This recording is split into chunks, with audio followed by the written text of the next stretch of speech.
네가 훔쳐먹었지? 도둑년 같으니라고. 13살 소녀에게 씌워진 누명이었습니다. 새어머니는 쌀이 줄었다며 아이를 도둑으로 몰아갔습니다. 하지만 진실은 달랐습니다. 아이는 굶주린 할머니를 위해 새벽마다 몰래 쌀을 나눠드렸던 것입니다. 아무도 몰랐습니다. 선한 마음이 오히려 독이 되어 돌아왔다는 것을요. 내 놀이개도 내가 가져갔지? 계모의 딸이 숨긴 놀이개마저 소녀의 죄가 되었습니다. 마을 사람들은 수군거렸습니다. 아버지는 믿지 않았습니다. 소녀에게 남은 것은 단 하나, 돌아가신 어머니가 만들어준 조개 목걸이 뿐이었습니다. 그런데 태풍이 몰아치던 그날 밤, 계모가 그것마저 짓밟아 버렸습니다. 딱소리와 함께 조개가 반으로 갈라졌습니다. 소녀는 비명을 지르며 폭풍 속으로 뛰쳐나갔습니다. 어머니와의 마지막 약속이 산산이 부서진 순간이었습니다. 이번 영상에서는 계모의 잔인한 구박 속에서도 선함을 잃지 않은 소녀가 마침내 진실을 되찾는 사연에 대해서 들려드리겠습니다. 사연 시작 전 구독과 좋아요를 꾹 눌러주시고 어디서 듣고 계신지 댓글 남겨주시면 그곳에 행운이 가득 깃들기를 기원하겠습니다. 남해 끝자락 작은 포구 마을이 있었습니다. 파도 소리가 집집마다 스며들고 갈매기 울음이 아침을 깨우는 곳이었죠. 이 마을에 서열아라는 아이가 살았습니다.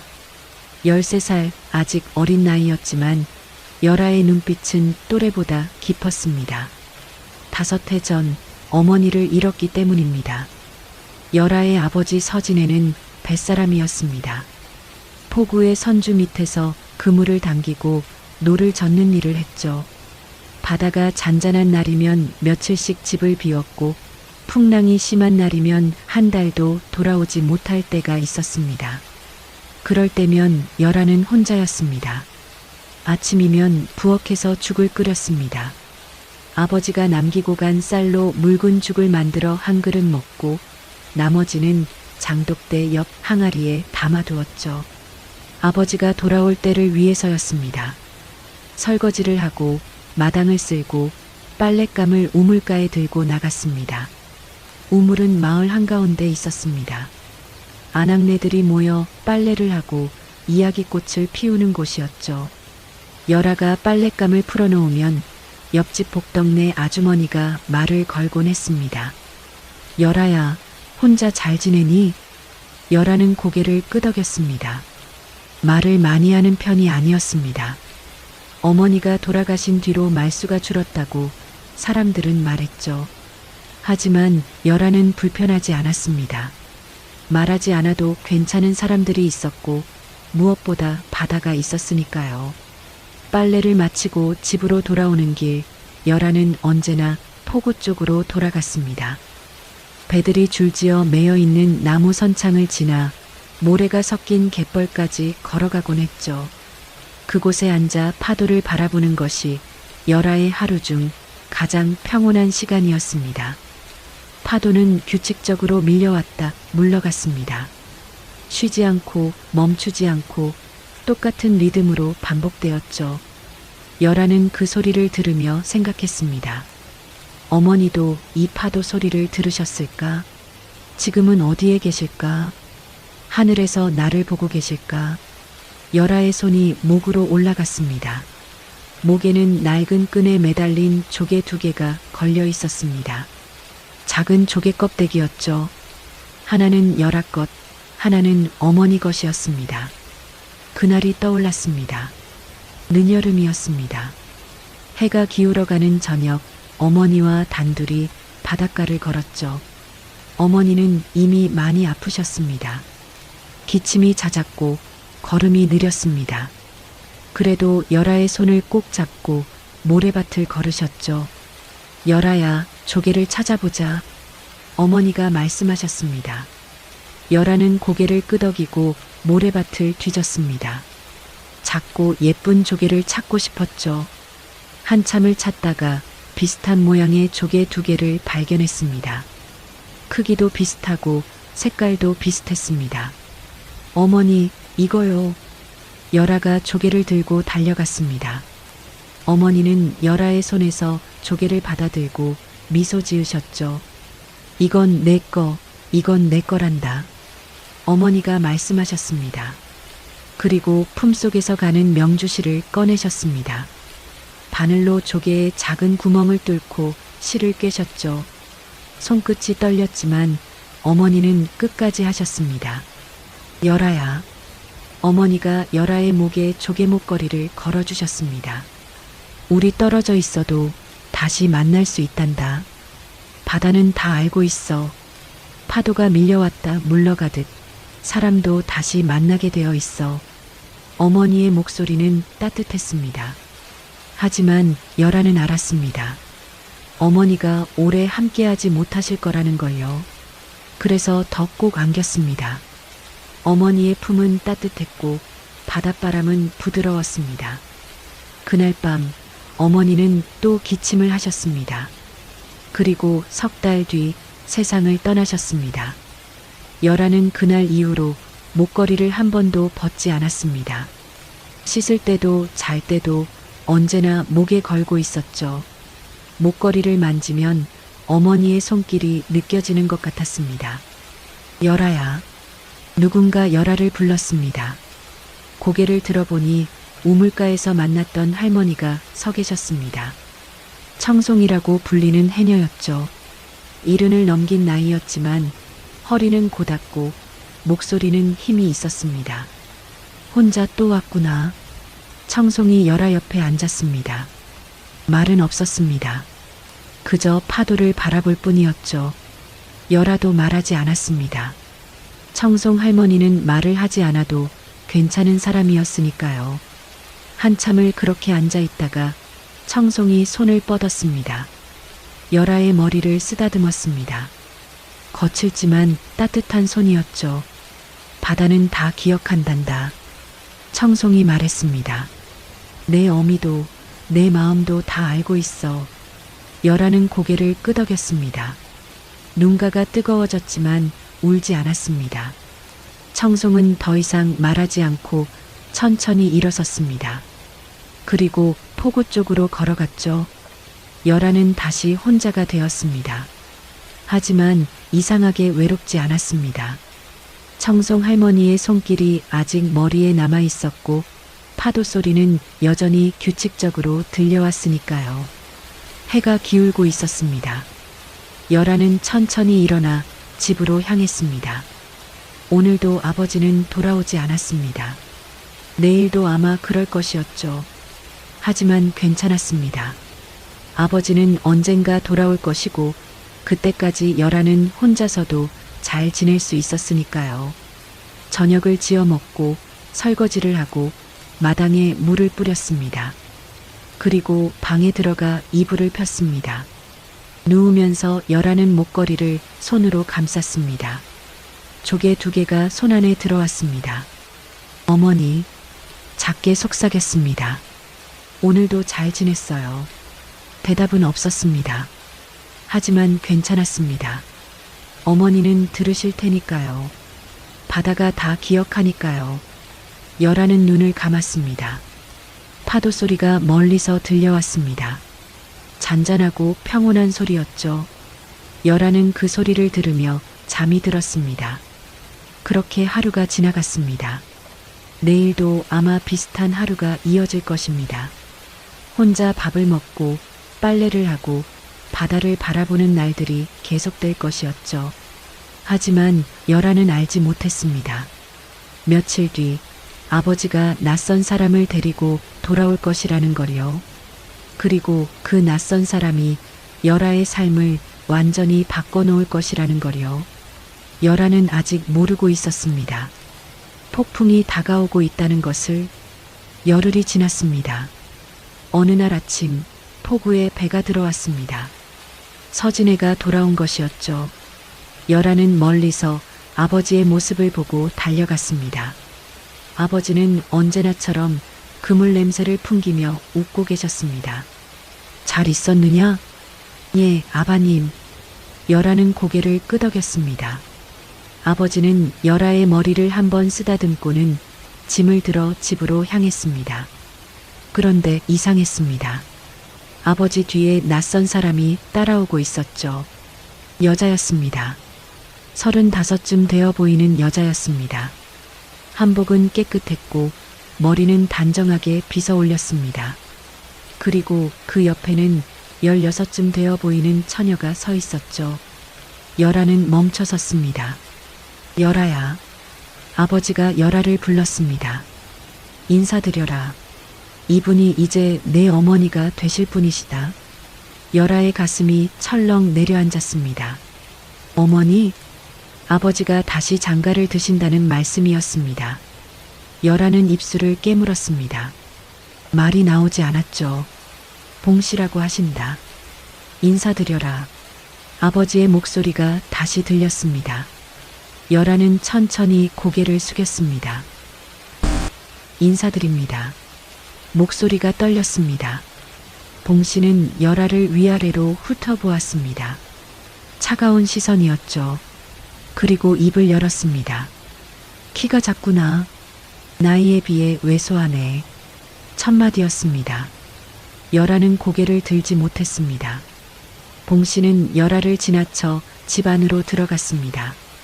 그리고 옆에 서 있던 처녀가 열아를 보며 코웃음을 쳤죠. 언니라고 불러야 하나? 처녀가 말했습니다. 나는 옥녀야. 잘 부탁해. 말은 그렇게 했지만 눈빛은 차가웠습니다. 옥녀는 열아를 한번 훑어보고는 엄마를 따라 집 안으로 들어갔습니다.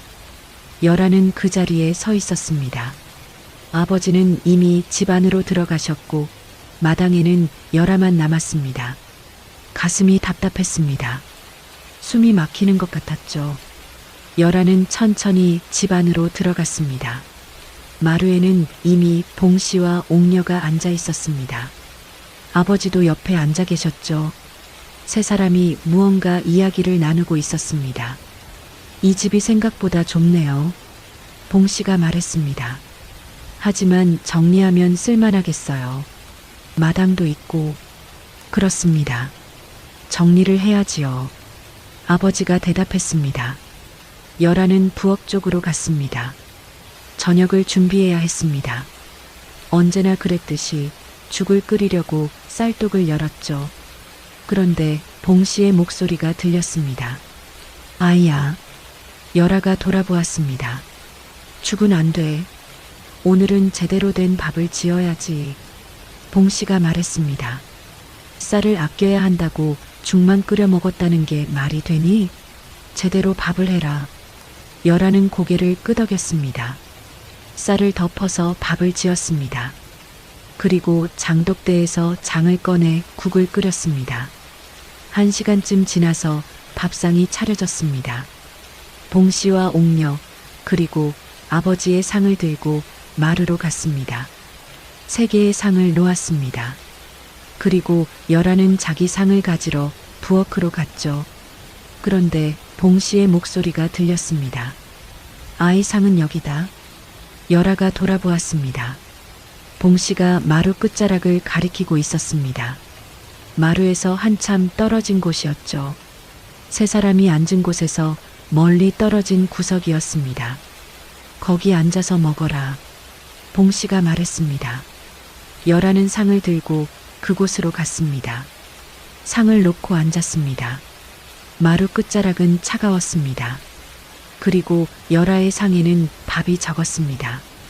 다른 사람들 상에는 따끈한 흰 쌀밥이 수북했지만 열아의 상에는 식은 보리밥이 반 그릇뿐이었습니다. 아버지는 아무 말도 하지 않았습니다. 그저 밥을 드실 뿐이었죠. 옥녀는 열아를 힐끗 보고는 웃음을 머금었습니다.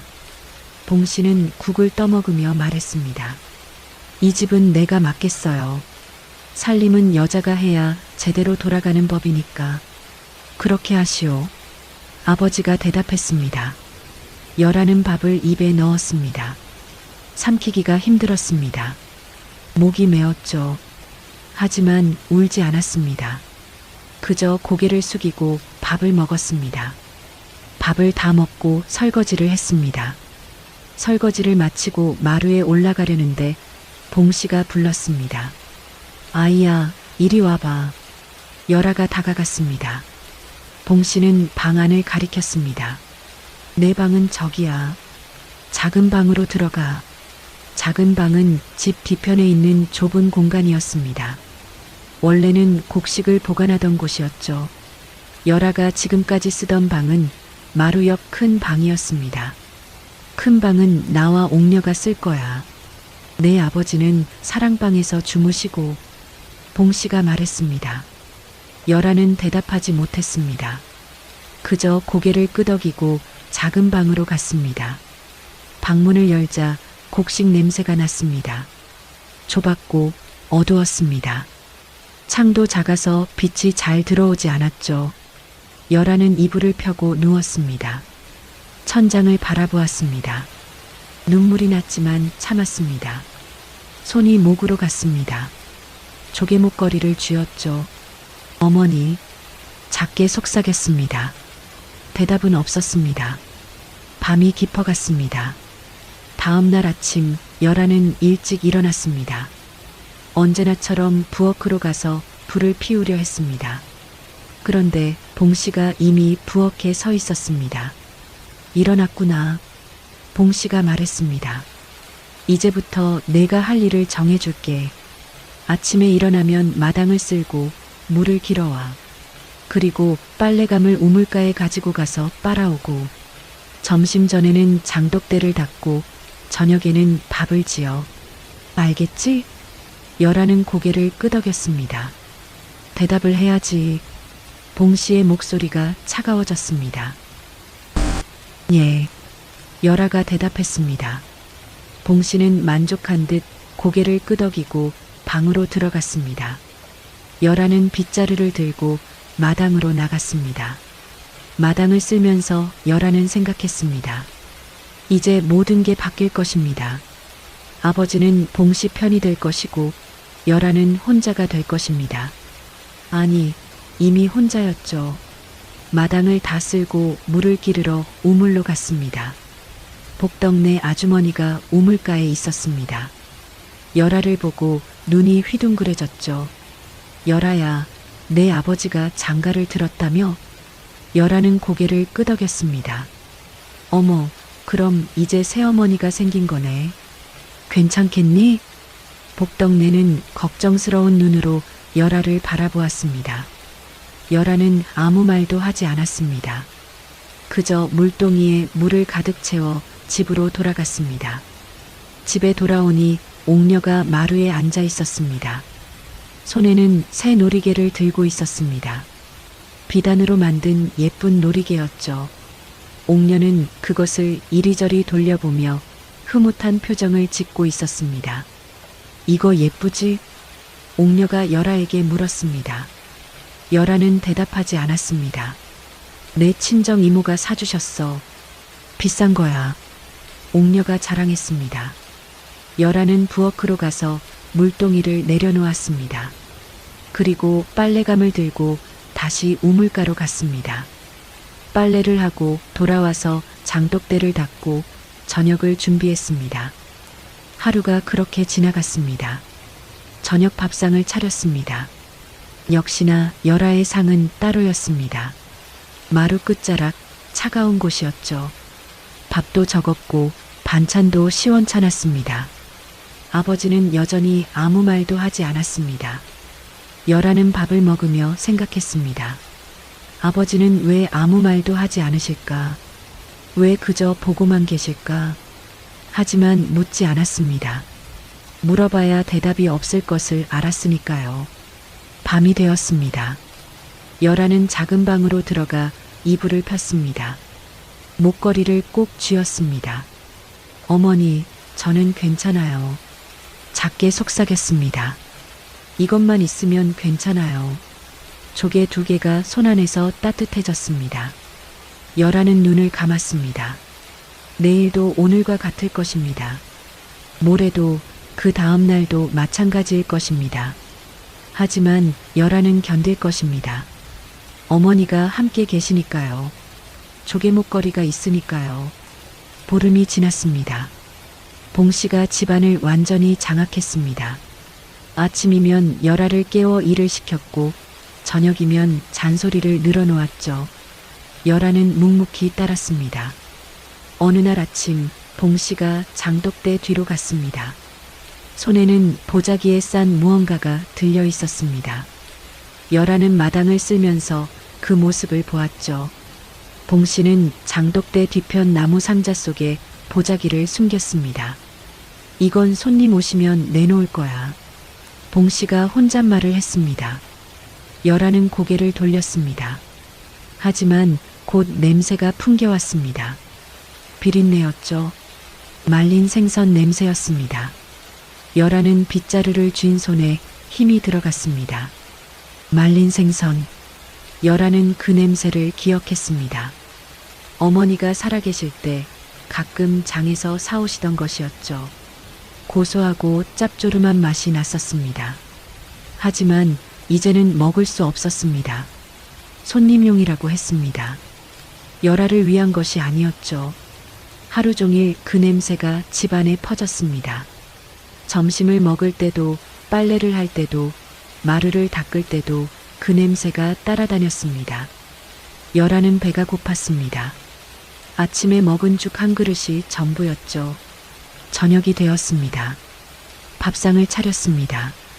봉씨와 옥녀, 그리고 아버지의 상에는 밥과 국, 그리고 반찬들이 올라갔습니다. 하지만 열아의 상에는 밥과 국만 있었습니다. 열아는 마루 끝으로 갔습니다. 상을 놓고 앉았습니다. 밥을 떠서 입에 넣었습니다. 삼키면서도 생선 냄새가 났습니다. 장독대 뒤에 숨겨진 그 생선이 계속 떠올랐죠. 배를 움켜쥐었습니다. 배고픔이 밀려왔습니다. 하지만 참았습니다. 밥을 다 먹고 설거지를 했습니다. 복덕네 아주머니가 문 밖에서 열아를 불렀습니다. 열아야, 잠깐 나와봐. 열아가 나갔습니다. 복덕네는 작은 보자기를 내밀었습니다. 떡이야. 우리 집에서 만들었는데 내가 먹어라. 감사합니다. 열아가 받았습니다. 복덕네는 열아의 얼굴을 들여다보았습니다. 많이 힘들지? 열아는 대답하지 않았습니다. 복덕네는 한숨을 쉬고 돌아갔습니다. 열아는 보자기를 품에 안고 작은 방으로 들어갔습니다. 떡을 조금씩 먹었습니다. 달았고 부드러웠습니다. 눈물이 났습니다. 하지만 소리내어 울지는 않았습니다. 그저 조용히 떡을 먹었습니다. 며칠이 지났습니다. 어느 날 저녁 봉씨가 열아를 불렀습니다. 이리 와봐. 열아가 다가갔습니다. 봉씨가 저고리 한 벌을 들고 있었습니다. 열아의 저고리였죠. 소매 부분이 찢어져 있었습니다. 이게 뭐냐? 봉씨의 목소리가 차갑게 가라앉았습니다. 찢어진 옷을 그대로 입고 다녔어? 창피한 줄 알아야지. 죄송합니다. 열아가 고개를 숙였습니다. 오늘 밤 안에 꿰매놔. 알겠지? 예. 열아가 저고리를 받았습니다. 밤이 깊었습니다. 열아는 작은 방에 앉아 바느질을 했습니다.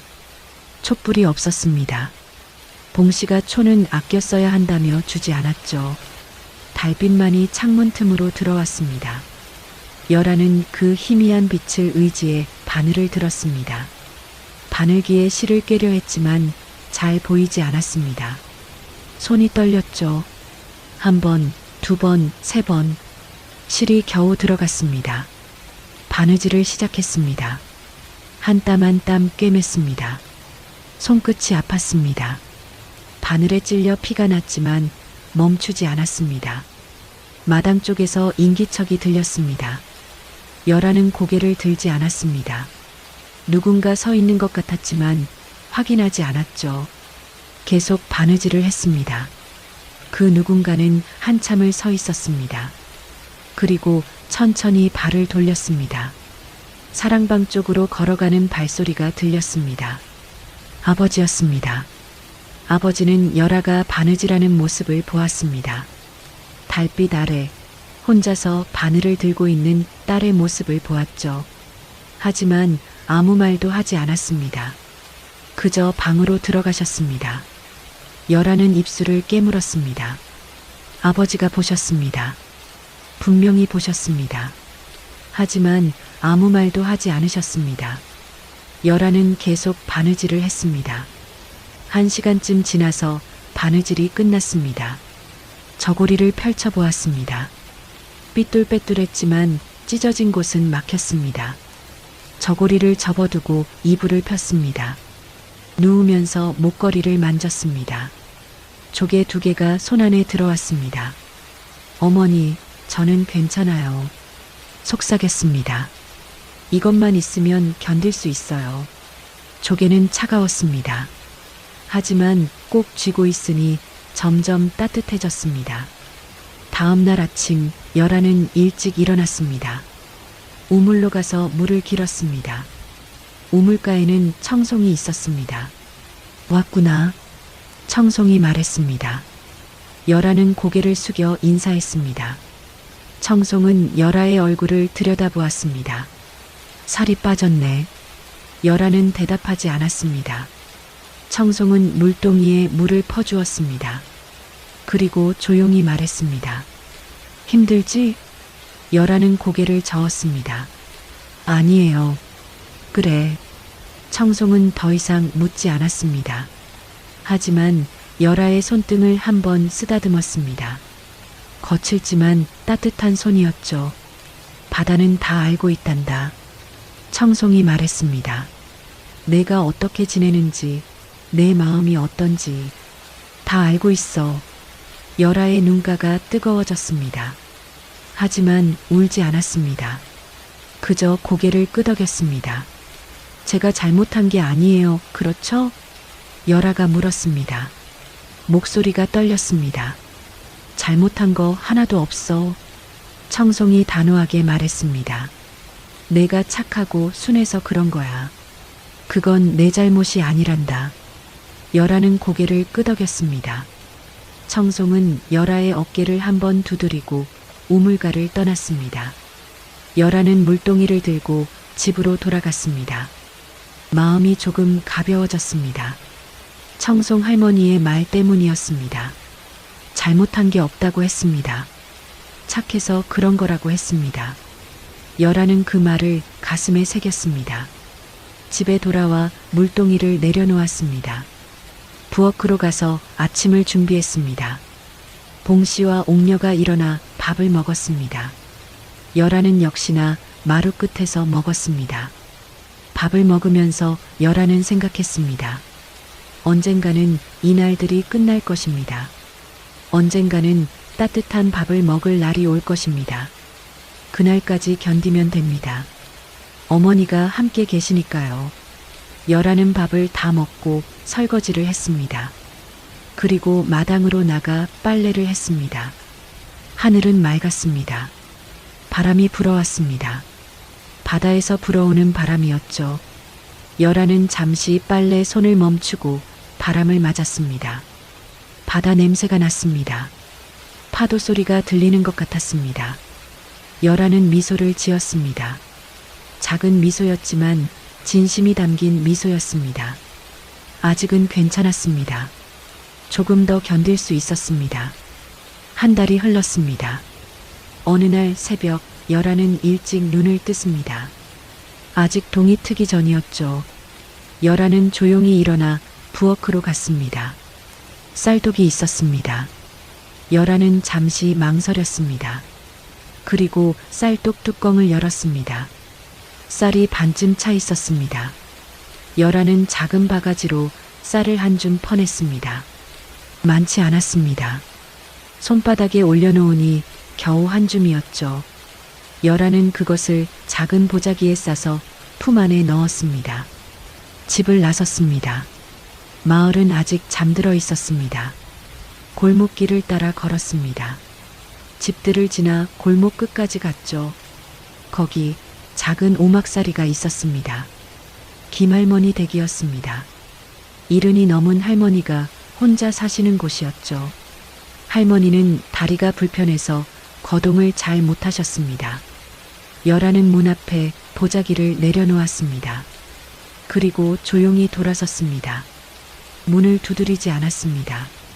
할머니를 깨우고 싶지 않았죠. 돌아서는데 누군가와 눈이 마주쳤습니다. 복덕네 아주머니였습니다. 복덕네는 일찍 장에 가는 길이었습니다. 등에 바구니를 메고 있었죠. 그리고 열아가 보자기를 내려놓는 모습을 본 것입니다. 두 사람은 잠시 서로를 바라보았습니다. 복덕네는 아무 말도 하지 않았습니다. 그저 고개를 끄덕였습니다. 열아도 고개를 숙여 인사했습니다. 복덕네는 먼저 길을 걸었습니다. 열아는 집으로 돌아왔습니다. 마음이 조금 가벼웠습니다.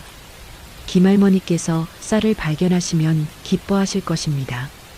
그 얼굴을 떠올리니 입가에 미소가 번졌죠. 집에 들어와 부엌에서 아침을 준비했습니다. 봉씨가 일어났습니다. 그리고 부엌으로 왔습니다. 뭐하니? 아침 준비하고 있습니다. 열아가 대답했습니다. 봉씨는 쌀독으로 갔습니다. 뚜껑을 열어 안을 들여다보았죠. 그리고 미간을 찌푸렸습니다. 쌀이 줄었네. 열아의 손이 멈췄습니다. 어제 확인했을 때보다 분명히 줄었어. 봉씨가 말했습니다. 혹시 내가 몰래 더 먹었니? 열아는 고개를 저었습니다. 아닙니다. 그럼 왜 줄었지? 봉씨의 목소리가 날카로워졌습니다. 열아는 대답할 수 없었습니다. 김할머니께 드렸다고 말하면 더 혼날 것 같았습니다. 그래서 입을 다물었죠. 말을 해봐. 내가 가져간 거 아니면 누가 가져갔겠어? 잘 모르겠습니다. 열아가 작게 대답했습니다. 봉씨는 혀를 찼습니다. 쌀이 얼마나 귀한 줄 알아? 함부로 쓰면 안 돼. 죄송합니다. 열아가 고개를 숙였습니다. 봉씨는 더 이상 말하지 않고 방으로 들어갔습니다. 하지만 기분이 좋지 않은 것 같았습니다. 며칠이 지났습니다. 마을에 소문이 돌기 시작했습니다. 서진애네 집 아이가 쌀을 훔쳐 먹었대. 그래, 어린 것이 벌써 그런 버릇이 있어? 계모가 온 뒤로 집안이 말이 아니라던데. 사람들이 수군거렸습니다. 열아는 우물가에서 빨래를 하면서 그 말들을 들었습니다. 고개를 들 수가 없었습니다. 저 아이 원래 얌전했는데 말이야. 사람 마음은 겉으로 알 수 없는 법이지. 사람들의 시선이 차갑게 느껴졌습니다. 열아는 빨래를 마치고 집으로 돌아왔습니다. 가슴이 답답했습니다. 억울했습니다. 하지만 해명할 수 없었습니다. 김할머니 이야기를 꺼내면 할머니께 피해가 갈 것 같았죠. 그날 오후 청송이 찾아왔습니다.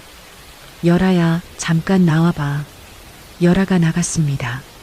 청송은 열아를 우물가로 데려갔습니다. 아무도 없었습니다. 들었다. 청송이 말했습니다. 마을에 소문이 도는구나. 열아는 고개를 숙였습니다.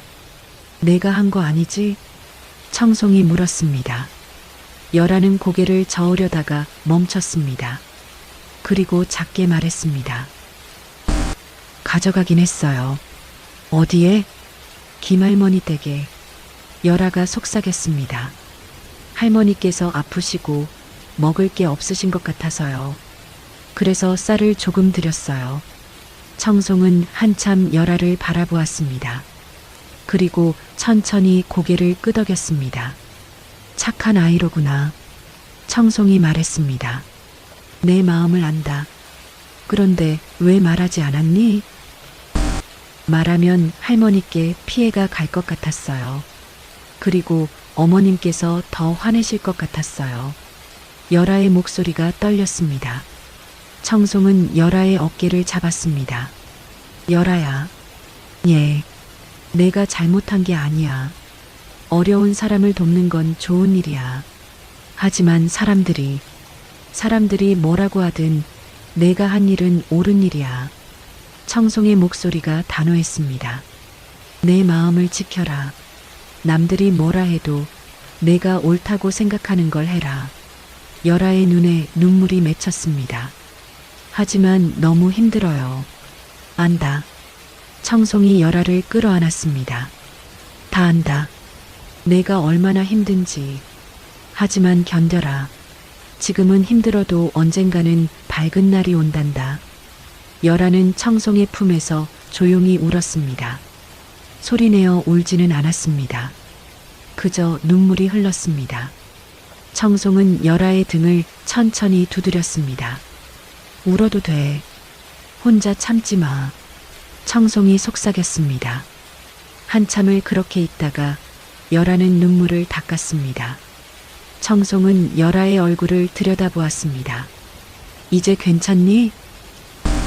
예. 열아가 고개를 끄덕였습니다. 집에 들어가거라. 그리고 잊지 마. 내가 잘못한 게 아니란 걸. 감사합니다, 할머니. 열아가 고개를 숙여 인사했습니다. 청송은 열아의 머리를 한번 쓰다듬고 우물가를 떠났습니다. 열아는 잠시 그 자리에 서 있었습니다. 마음이 조금 가벼워졌습니다. 청송 할머니가 믿어주셨습니다. 그것만으로도 충분했습니다. 집으로 돌아가는 길, 복덕네를 만났습니다. 복덕네는 열아를 보고 멈춰 섰습니다. 열아야. 예. 내가 봤어. 내가 김할머니 댁에 쌀을 놓고 온 거. 열아는 고개를 들었습니다. 사람들한테 말해줄까? 복덕네가 물었습니다. 열아는 고개를 저었습니다. 아니에요. 그냥 두세요. 왜? 내가 잘못한 게 아닌데. 할머니께 폐가 될까봐요. 그리고 소문이 더 커질 것 같아요. 열아가 말했습니다. 복덕네는 한숨을 쉬었습니다. 넌 참 착한 아이구나. 너무 착해서 탈이야. 복덕네는 열아의 손을 잡았습니다. 알았어. 지금은 말하지 않을게. 하지만 때가 되면 내가 증인이 되어줄게. 감사합니다. 열아가 고개를 숙였습니다. 복덕네는 열아의 손을 한번 꼭 쥐고 길을 갔습니다. 열아는 집으로 돌아왔습니다. 저녁이 되었습니다. 밥상을 차렸습니다. 역시나 열아의 상은 마루 끝이었습니다. 밥을 먹으면서 봉씨가 말했습니다. 마을에 소문이 무성하더구나.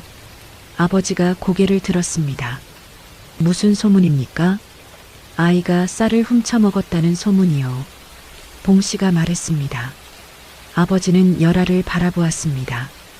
열아는 고개를 숙였습니다. 열아야, 사실이냐? 아버지가 물었습니다. 열아는 대답하지 못했습니다. 대답해봐. 아버지의 목소리가 조금 높아졌습니다. 죄송합니다. 열아가 작게 말했습니다. 아버지는 한숨을 쉬었습니다. 왜 그런 짓을 했느냐? 열아는 입술을 깨물었습니다. 말하고 싶었습니다. 김할머니께 드렸다고, 나쁜 마음이 아니었다고 말하고 싶었죠. 하지만 말이 나오지 않았습니다. 당분간 방에만 있어라. 아버지가 말했습니다. 식사도 방에서 혼자 하고. 열아는 고개를 끄덕였습니다. 밥을 다 먹고 작은 방으로 들어갔습니다. 문을 닫고 이불 위에 앉았습니다. 가슴이 무너지는 것 같았습니다. 아버지마저 믿어주지 않으셨습니다. 아무도 열아의 말을 들어주지 않았습니다. 손이 목으로 갔습니다. 조개목걸이를 만졌습니다. 어머니, 눈물이 났습니다. 저는 잘못한 게 아니에요. 그렇죠? 대답은 없었습니다. 하지만 조개는 따뜻했습니다. 열아는 목걸이를 꼭 쥐고 눈을 감았습니다.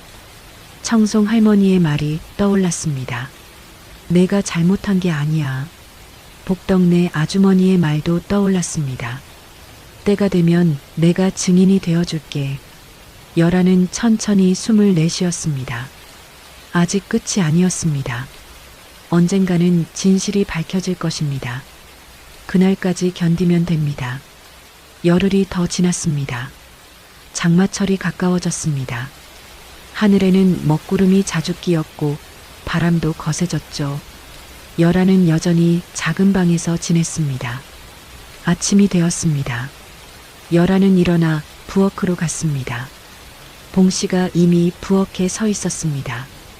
얼굴이 굳어 있었죠.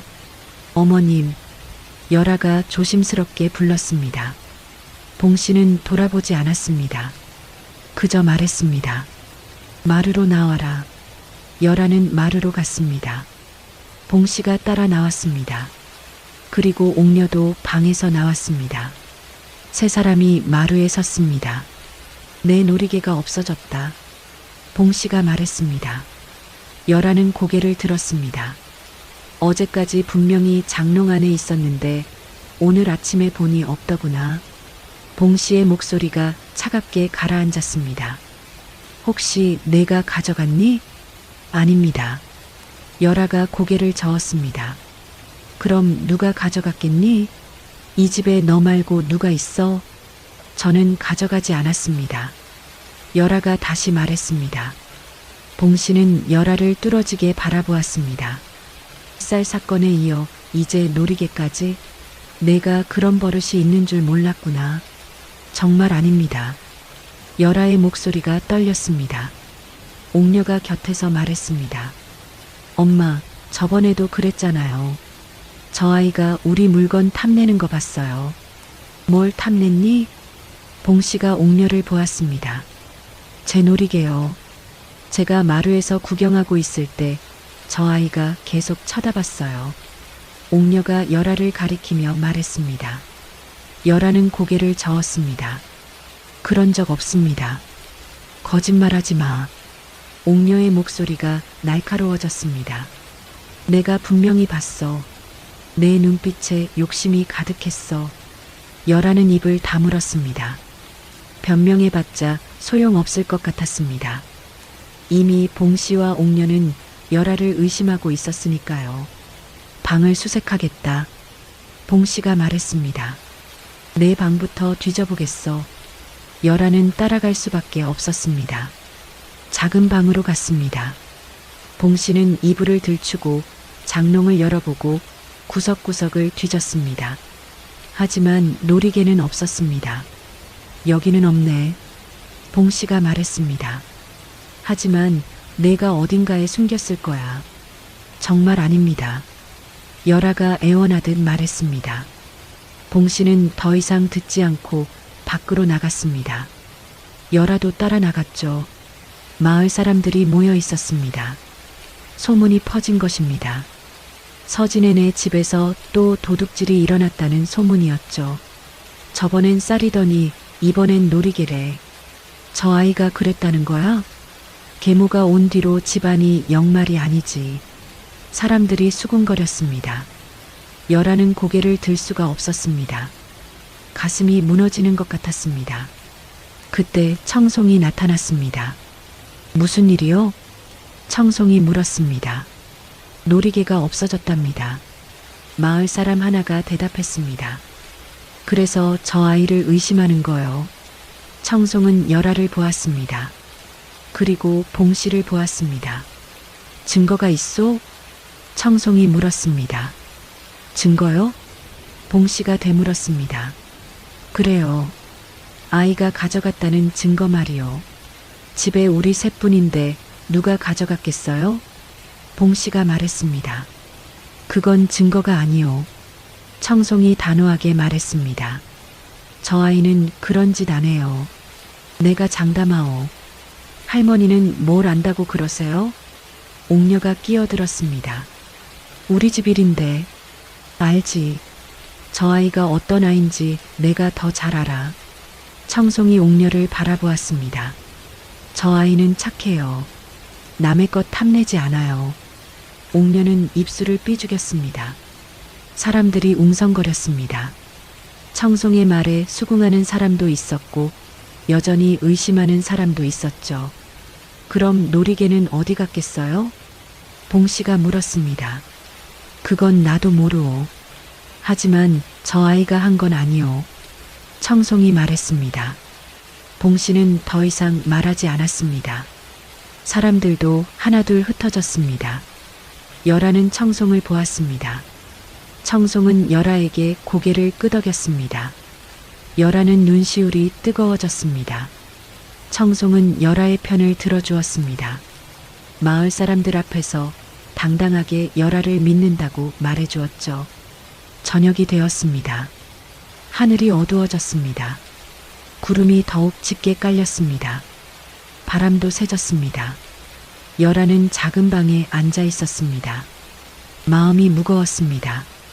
놀이개를 가져가지 않았는데 아무도 믿어주지 않았습니다. 청송 할머니만이 유일하게 편을 들어주었죠. 손이 목으로 갔습니다. 조개 목걸이를 만지려 했습니다. 그런데 이상했습니다. 목걸이가 없었습니다. 열아는 깜짝 놀라 목을 더듬었습니다. 하지만 목걸이는 없었습니다.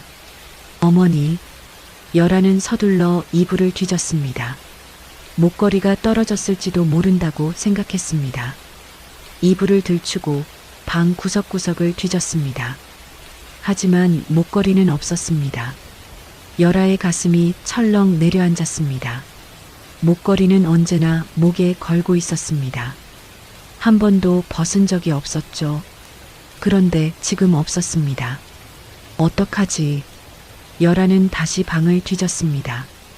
장롱도 열어보고 이불 밑도 살펴보고 마루까지 나가 찾아보았습니다. 하지만 목걸이는 어디에도 없었습니다. 눈물이 났습니다. 어머니의 마지막 선물이었습니다. 유일하게 남은 것이었습니다. 그것마저 없어진다면 열아는 어떻게 견딜 수 있을까요?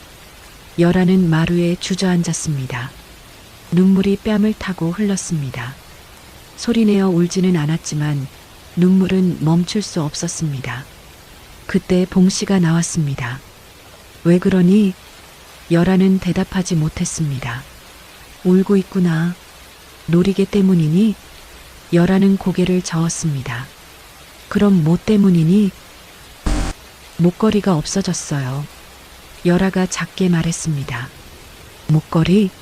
네. 제가 항상 차고 다니던 조개 목걸이요. 아, 그 낡은 거? 봉 씨가 말했습니다. 그게 뭐가 그리 중요한데? 어머니가 만들어주신 거예요. 열아의 목소리가 떨렸습니다. 죽은 사람 물건 차고 다니면 안 좋아. 차라리 없어진 게 나아. 봉 씨가 무심하게 말하고 방으로 들어갔습니다. 열아는 그 자리에 앉아 있었습니다. 가슴이 무너졌습니다. 목걸이는 열아에게 전부였습니다. 그것만 있으면 어머니가 함께 계신 것 같았습니다. 하지만 이제 없었습니다. 열아는 천천히 작은 방으로 돌아갔습니다. 이불을 펴고 누웠습니다. 천장을 바라보았습니다. 목걸이를 만지는 습관 때문에 자꾸 손이 목으로 갔습니다. 하지만 거기엔 아무것도 없었습니다. 어머니, 어디 계세요? 작게 속삭였습니다. 대답은 없었습니다. 밖에서 바람 소리가 들렸습니다. 점점 더 세게 불었습니다. 나뭇가지가 흔들리는 소리, 기와가 흔들리는 소리가 들렸죠. 폭풍이 다가오고 있었습니다. 열아는 눈을 감았습니다. 눈물이 계속 흘렀습니다. 멈추지 않았습니다. 어머니와의 마지막 연결고리가 끊어진 것 같았습니다. 열아는 혼자였습니다. 완전히 혼자가 되었습니다. 다음 날 아침 열아는 일어나지 못했습니다. 몸이 무거웠습니다. 열이 있었습니다. 밤새 울었던 탓이었죠. 봉 씨가 문을 열고 들어왔습니다. 왜 안 일어나? 열아는 대답하지 못했습니다. 아픈가 보네. 그럼 오늘은 쉬어라. 봉 씨가 문을 닫고 나갔습니다. 열아는 이불을 뒤집어 쓰고 누워 있었습니다. 온몸이 아팠습니다. 하지만 마음이 더 아팠습니다. 창밖으로 바람 소리가 들렸습니다. 점점 더 거세졌습니다. 하늘은 어두웠고 비가 올 것 같았습니다. 열아는 눈을 감았습니다.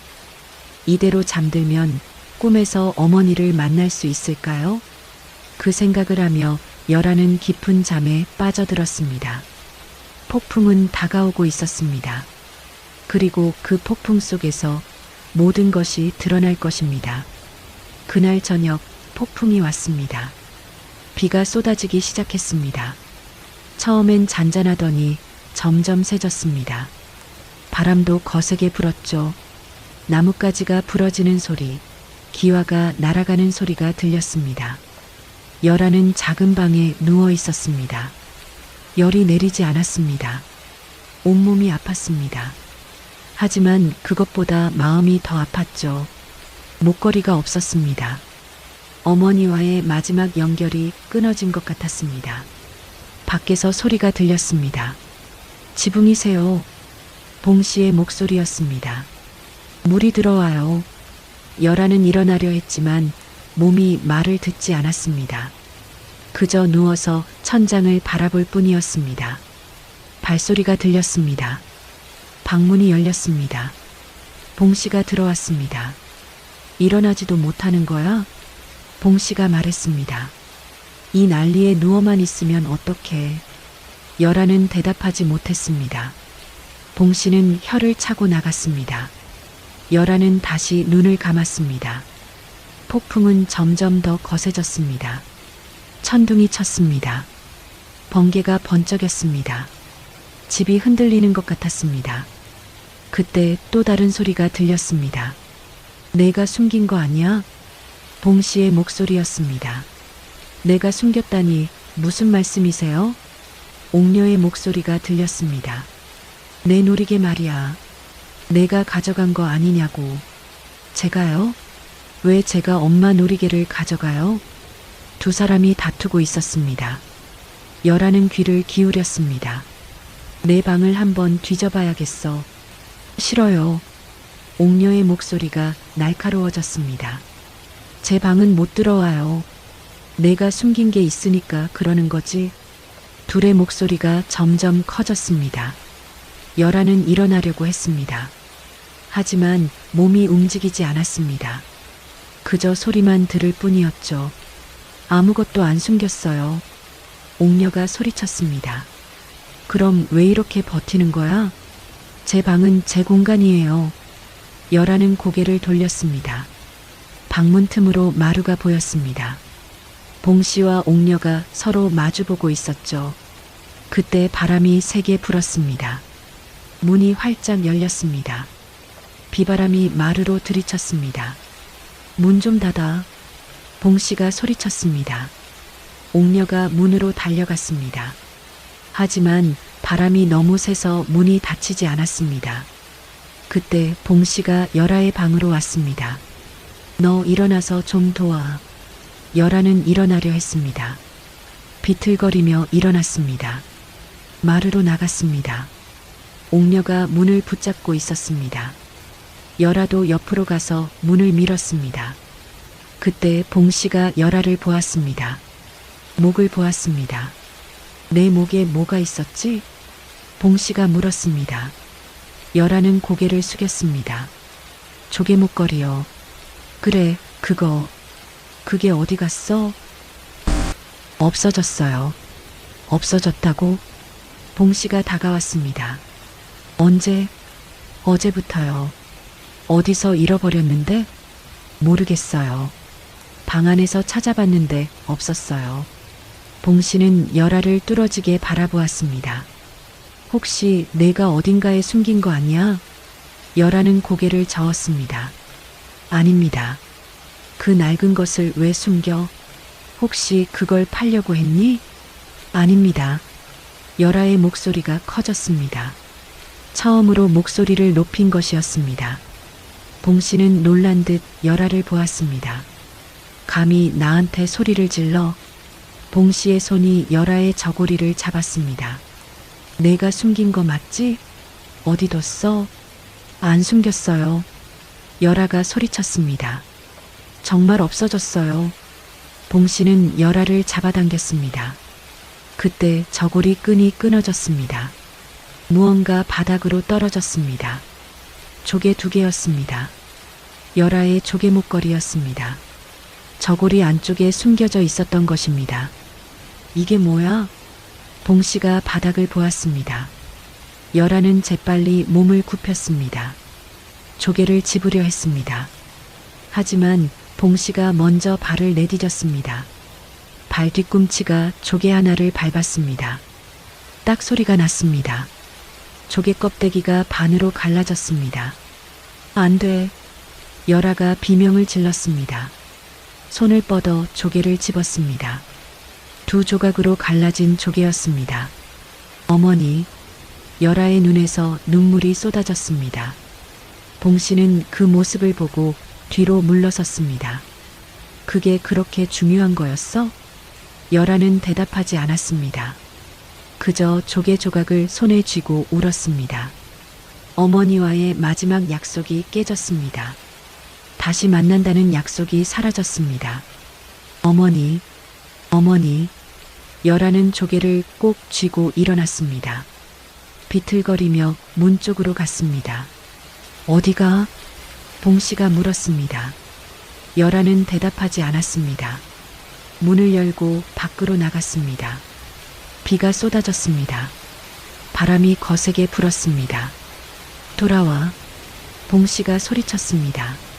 하지만 열아는 듣지 않았습니다. 그저 마을 쪽으로 뛰었습니다. 비에 젖었습니다. 옷이 흠뻑 젖었습니다. 머리카락이 얼굴에 달라붙었습니다. 하지만 멈추지 않았습니다. 우물가로 갔습니다. 그곳에 청송이 있었습니다.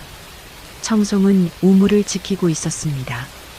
폭풍에 우물이 무너질까봐 걱정하고 있었죠. 열아야. 청송이 열아를 보고 달려왔습니다. 무슨 일이냐? 열아는 대답하지 못했습니다. 그저 손에 쥔 조개 조각을 보여줬습니다. 청송은 조개를 보았습니다. 반으로 갈라진 조개였습니다. 깨졌구나. 청송이 작게 말했습니다. 열아는 고개를 끄덕였습니다. 눈물이 비와 섞여 흘렀습니다. 청송은 열아를 끌어안았습니다. 비에 젖은 몸이었지만 따뜻했습니다. 울어도 된다. 청송이 속삭였습니다. 많이 힘들었지. 이제 울어라. 열아는 청송의 품에서 소리내어 울었습니다. 처음이었습니다. 소리내어 우는 것은요. 어머니, 어머니. 열아가 울부짖었습니다. 청송은 열아의 등을 두드렸습니다. 괜찮아. 다 괜찮아질 거야. 조개가 깨졌어요. 어머니와의 약속이 깨졌어요. 아니야. 청송이 단호하게 말했습니다. 깨진다고 끝나는 게 아니야. 청송은 열아의 어깨를 잡고 얼굴을 마주 보았습니다. 조개는 깨졌어도 내 마음은 안 깨졌잖아. 열아는 청송을 바라보았습니다. 내 어미는 여기 있어. 청송이 열아의 가슴을 가리켰습니다. 여기 내 마음속에. 조개가 있든 없든 내 어미는 항상 너와 함께 있단다. 열아의 눈에서 눈물이 멈추지 않았습니다. 하지만 조금 달랐습니다. 슬픔만이 아닌 다른 무언가가 섞여 있었습니다. 깨진 조개는 다시 이을 수 있어. 청송이 말했습니다. 금실로 이으면 돼. 그럼 더 단단해져. 정말이에요? 그럼 내가 해줄게. 청송이 미소 지었습니다. 지금은 폭풍이 지나가길 기다리자. 그리고 조개를 다시 이어주마. 열아는 고개를 끄덕였습니다. 청송은 열아를 자신의 집으로 데려갔습니다. 옷을 갈아입히고 따뜻한 차를 주었습니다. 열아는 차를 마시며 조개 조각을 내려다보았습니다. 깨졌지만 아직 있었습니다. 사라지지 않았습니다. 청송의 말이 맞았습니다. 다시 이을 수 있었습니다. 열아는 작게 미소 지었습니다. 폭풍은 여전히 거세게 불었습니다. 하지만 열아는 더 이상 두렵지 않았습니다. 청송이 함께 있었으니까요. 폭풍이 지나갔습니다. 다음 날 아침 마을 사람들이 나와 잔해를 치웠습니다. 부러진 나뭇가지, 날아간 기와 무너진 담장들이었죠. 열아는 청송의 집에서 하룻밤을 보냈습니다. 아침 햇살이 들어왔습니다. 열아는 눈을 떴습니다. 손에는 깨진 조개 2조각이 있었습니다. 일어났구나. 청송이 말했습니다. 집에 가봐야지. 열아는 고개를 끄덕였습니다. 두 사람은 함께 열아의 집으로 갔습니다. 마을 사람들이 서진애네 집 앞에 모여 있었습니다. 무슨 일이에요? 청송이 물었습니다. 쌀 사건 있잖아요. 복덕네가 나섰습니다. 제가 할 말이 있어요. 사람들이 복덕네를 보았습니다. 저는 봤어요. 열아가 새벽에 쌀을 가지고 김할머니 댁으로 가는 거리요. 복덕네가 말했습니다. 김할머니께 쌀을 드렸어요. 훔쳐먹은 게 아니라요. 사람들이 웅성거렸습니다. 그럼 저 아이가 훔친 게 아니네? 왜 진작 말하지 않았어요? 열아가 말하지 말라고 했어요. 할머니께 폐가 될까 봐요. 복덕네가 열아를 보았습니다. 하지만 이제는 말해야 할 때예요. 저 아이가 너무 억울해요. 봉씨가 문 앞에 나왔습니다. 그게 무슨 말이요? 사실이에요. 제가 직접 봤어요. 복덕네가 단호하게 말했습니다. 열아는 도둑이 아니에요. 어려운 사람을 도운 거예요. 사람들이 고개를 끄덕였습니다. 그랬구나. 우리가 오해했네. 봉씨는 말이 없었습니다. 그때 또 다른 목소리가 들렸습니다. 놀이개 사건도 말씀드릴 게 있어요. 마을 안악 하나가 나섰습니다. 어제 폭풍이 치기 전에 옥녀방 창문이 열린 걸 봤어요. 그 안에서 뭔가 반짝이는 게 보였거든요. 무슨 소리예요? 봉씨가 물었습니다. 확인해 보시면 될 것 같아요. 사람들이 옥녀방으로 갔습니다. 봉씨도 따라갔습니다. 옥녀의 방문을 열었습니다. 장롱을 열어보았습니다. 그 안에 봉씨의 놀이개가 있었습니다. 이게 봉씨는 말을 잃었습니다. 옥녀가 숨겨놓은 것이었습니다. 옥녀야. 봉씨가 옥녀를 불렀습니다. 옥녀가 나왔습니다. 얼굴이 창백했습니다. 이게 무슨 짓이니? 제가 그냥 가지고 싶었어요. 옥녀가 작게 말했습니다. 엄마가 저한테는 안 주시잖아요. 그래서 봉씨는 옥녀를 바라보았습니다. 말이 나오지 않았습니다. 자기 딸이 거짓말을 했습니다. 그리고 열아에게 누명을 씌웠습니다. 사람들이 수군거렸습니다. 그럼 열아는 아무 잘못이 없었네. 불쌍한 아이. 열아는 그 자리에 조용히 서 있었습니다. 아무 말도 하지 않았습니다. 그저 깨진 조개를 손에 쥐고 있을 뿐이었죠. 그때 멀리서 말발굽 소리가 들렸습니다. 서진애가 돌아왔습니다. 바다에서 급히 돌아온 것이었습니다. 폭풍 소식을 듣고 집이 걱정되어 서둘러 왔죠. 무슨 일이요? 서진애가 말에서 내려 물었습니다. 복덕네가 나섰습니다. 서방님 들으세요. 복덕네는 쌀 사건의 진실을 말했습니다. 그리고 놀이개 사건도 말했습니다. 서진애는 듣고만 있었습니다. 얼굴이 점점 굳어졌습니다. 열아가. 서진애가 열아를 보았습니다. 열아는 고개를 숙이고 있었습니다. 열아야, 나를 봐라. 열아는 천천히 고개를 들었습니다. 서진애는 딸의 얼굴을 보았습니다. 여인 얼굴이었습니다. 핏기가 없었습니다. 눈가에는 눈물 자국이 있었습니다. 서진애의 가슴이 무너졌습니다. 내가 왜 몰랐을까? 서진애의 목소리가 떨렸습니다. 내가 그렇게 힘들었는데 왜 모른 척 했을까? 열아는 아무 말도 하지 않았습니다. 서진애는 열아에게 다가갔습니다. 그리고 무릎을 꿇었습니다. 아바님. 열아가 놀라서 말했습니다. 미안하다. 서진애가 말했습니다. 내가 너를 지켜주지 못했다. 내 아비가 무능했다. 아바님, 일어나세요. 아니다. 너에게 사과해야 한다.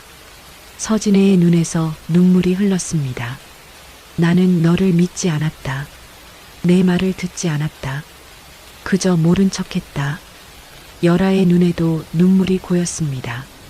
나는 내 아비 자격이 없다. 서진애가 고개를 숙였습니다. 하지만 용서해다오. 이제부터라도 제대로 하마. 열아는 아버지를 바라보았습니다. 무릎 꿇은 아버지의 모습을 보았습니다. 우는 아버지를 처음 보았습니다. 아바님, 열아가 작게 말했습니다. 일어나세요. 서진애는 고개를 들었습니다. 용서하겠느냐? 열아는 잠시 망설였습니다. 그리고 고개를 끄덕였습니다. 예.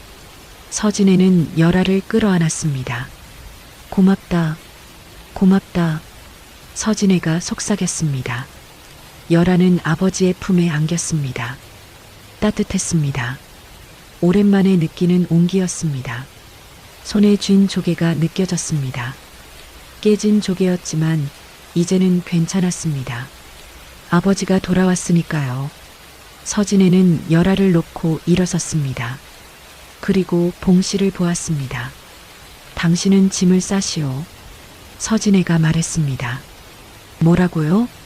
봉씨가 되물었습니다. 이 집을 나가시오. 오늘 당장. 제가 뭘 잘못했다고 내 딸을 괴롭혔소? 서진애의 목소리가 단호했습니다. 그것만으로 충분한 이유요. 봉씨는 말을 잃었습니다. 옥녀도 데리고 가시오. 이 집에 당신들이 있을 자리는 없소. 서진애가 돌아섰습니다. 봉씨는 입술을 깨물었습니다. 하지만 아무 말도 하지 못했습니다. 사람들이 지켜보고 있었습니다. 더 이상 버틸 수가 없었습니다. 봉씨는 방으로 들어가 짐을 쌌습니다. 옥녀도 따라 들어갔습니다. 두 사람은 말없이 짐을 쌌습니다. 1시간쯤 지나서 두 사람이 나왔습니다. 보따리를 들고 있었습니다. 가겠어요. 봉씨가 말했습니다. 서진애는 고개를 끄덕였습니다. 봉씨는 열아를 보았습니다. 무슨 말을 하려다가 입을 다물었습니다. 그리고 돌아서서 걸어갔습니다. 옥녀도 따라갔습니다. 두 사람의 뒷모습이 점점 작아졌습니다. 마을 사람들이 하나둘 흩어졌습니다. 복덕네가 열아에게 다가왔습니다. 잘됐다, 열아야. 감사합니다, 아주머니. 내가 뭘 했다고. 당연한 일을 한 거지. 복덕네가 미소 지었습니다. 청송도 다가왔습니다. 이제 괜찮겠구나. 예, 할머니. 조개는 내가 고쳐줄게. 금실로 예쁘게 이어주마. 감사합니다. 열아가 고개를 숙여 인사했습니다. 청송은 열아의 머리를 쓰다듬었습니다. 착한 아이야. 고생 많았다. 청송도 돌아갔습니다. 마당에는 열아와 서진애만 남았습니다. 열아야. 예, 아바님. 앞으로는 내가 지켜주마. 다시는 이런 일이 없을 거다. 예. 열아가 고개를 끄덕였습니다. 서진애는 열아의 손을 잡았습니다. 집에 들어가자. 두 사람은 함께 집으로 들어갔습니다. 해가 높이 떠올랐습니다. 구름이 걷히고 맑은 하늘이 보였습니다. 폭풍은 지나갔습니다. 그리고 진실이 드러났습니다. 열아의 긴 겨울도 끝나가고 있었습니다. 일주일이 지났습니다. 열아의 집은 평온을 되찾았습니다. 아침이 되면 열아가 부엌에서 밥을 지었습니다. 하지만 이제는 혼자가 아니었습니다. 서진애가 함께 있었죠. 열아야, 쌀독 좀 봐줄래? 예, 아바님. 두 사람은 함께 아침 준비를 했습니다. 밥상을 차렸습니다. 마루 끝이 아닌 가운데였습니다. 열아와 서진애가 마주 앉았습니다. 자, 먹자. 잘 먹겠습니다. 두 사람은 함께 밥을 먹었습니다. 서진애는 열아를 보았습니다. 얼굴에 조금씩 핏기가 돌기 시작했습니다. 미소도 조금씩 나오기 시작했죠. 맛있니? 예, 아바님. 다행이구나. 서진애가 미소 지었습니다. 식사를 마치고 열아는 그릇을 걷었습니다. 그때 문 밖에서 소리가 들렸습니다. 계시오? 청송의 목소리였습니다. 할머니, 열아가 문을 열었습니다. 청송이 서 있었습니다. 손에 작은 보자기를 들고 있었죠. 들어오시겠어요? 아니야, 잠깐만 있을 거야. 청송은 보자기를 열었습니다. 안에 조개 목걸이가 있었습니다. 갈라진 조개가 금실로 이어져 있었습니다. 금빛 선이 조개를 따라 흘렀습니다. 더 아름다웠습니다. 할머니, 열아의 눈이 커졌습니다. 약속했잖아. 다시 이어준다고. 청송이 목걸이를 열아의 목에 걸어주었습니다. 깨진 자리를 금으로 이으면 더 단단해지고 아름다워진단다. 청송이 말했습니다. 내 상처도 그럴 거야. 아픈 만큼 더 단단해지고 더 아름다워질 거란다. 열아는 목걸이를 만졌습니다. 금실이 손끝에 느껴졌습니다. 따뜻했습니다. 감사합니다, 할머니. 천만에. 이제 다시 웃을 수 있겠구나. 청송이 열아의 머리를 쓰다듬었습니다. 할머니, 차라도 한 잔. 아니야, 바빠서. 다음에 오마. 청송은 돌아갔습니다. 열아는 목걸이를 계속 만지작거렸습니다. 깨졌던 자리가 이제는 가장 아름다운 부분이었습니다. 예쁘구나. 서진애가 말했습니다. 어미가 만들어준 거였지? 예. 소중히 간직해라. 내 어미의 마음이 담겨 있단다. 예, 아바님. 열아는 고개를 끄덕였습니다. 오후가 되었습니다. 서진애가 말했습니다. 열아야, 나랑 바다에 갈래? 열아는 놀랐습니다. 바다요? 그래. 오랜만에 바다 구경하자. 좋아요. 두 사람은 함께 집을 나섰습니다. 마을을 지나 바닷가로 갔습니다. 파도 소리가 들렸습니다. 바람이 불었습니다. 갈매기가 날았습니다. 열아는 파도를 바라보았습니다. 어머니랑 여기 왔었어요. 열아가 말했습니다. 5년 전에. 그랬구나. 서진애가 고개를 끄덕였습니다. 어머니가 그러셨어요. 조개 하나는 내 거, 하나는 어머니 거라고요. 떨어져도 다시 바다에서 만나자고요. 열아의 목소리가 작아졌습니다. 서진애는 열아의 손을 잡았습니다. 내 어미는 지금도 너와 함께 있단다. 정말이에요? 그럼 바다를 봐라. 저 넓은 바다가 다 내 어미의 품이야. 열아는 바다를 보았습니다. 파도가 밀려왔다가 물러갔습니다. 끝없이 반복되었습니다. 어미는 항상 너를 지켜보고 있어. 저 파도처럼 언제나 내 곁에 있단다. 서진애가 말했습니다. 열아는 눈을 감았습니다. 바람이 불었습니다.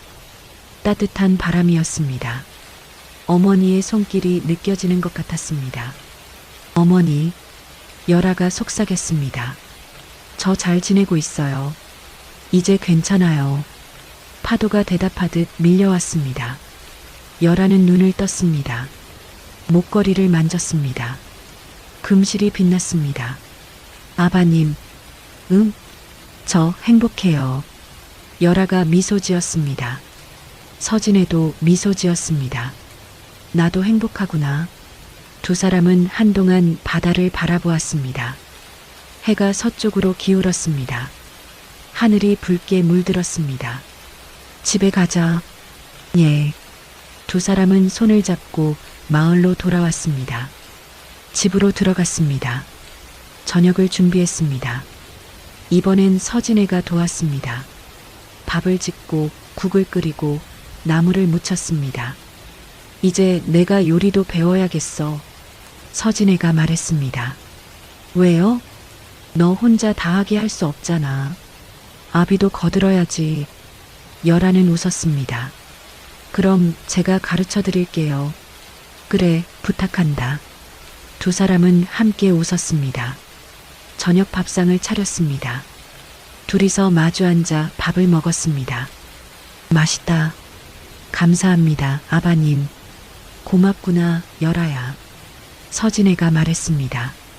내가 더 고마워요. 열아가 대답했습니다. 창밖으로 달빛이 들어왔습니다. 평온한 저녁이었습니다. 이제 열아는 혼자가 아니었습니다. 아버지가 있었습니다. 청송 할머니가 있었습니다. 복덕네 아주머니가 있었습니다. 그리고 무엇보다 어머니가 항상 함께 있었습니다. 목에 건 조개 목걸이처럼요. 깨졌지만 더 단단해진 목걸이처럼 열아도 이제 더 단단해졌습니다. 긴 겨울이 지나고 봄이 왔습니다. 열아의 얼굴에는 미소가 가득했습니다. 바람이 불었습니다. 따뜻한 바람이었습니다. 목에 걸렸던 바람이 이제는 풀렸습니다. 열아는 깊게 숨을 들이마셨습니다. 자유로웠습니다. 행복했습니다.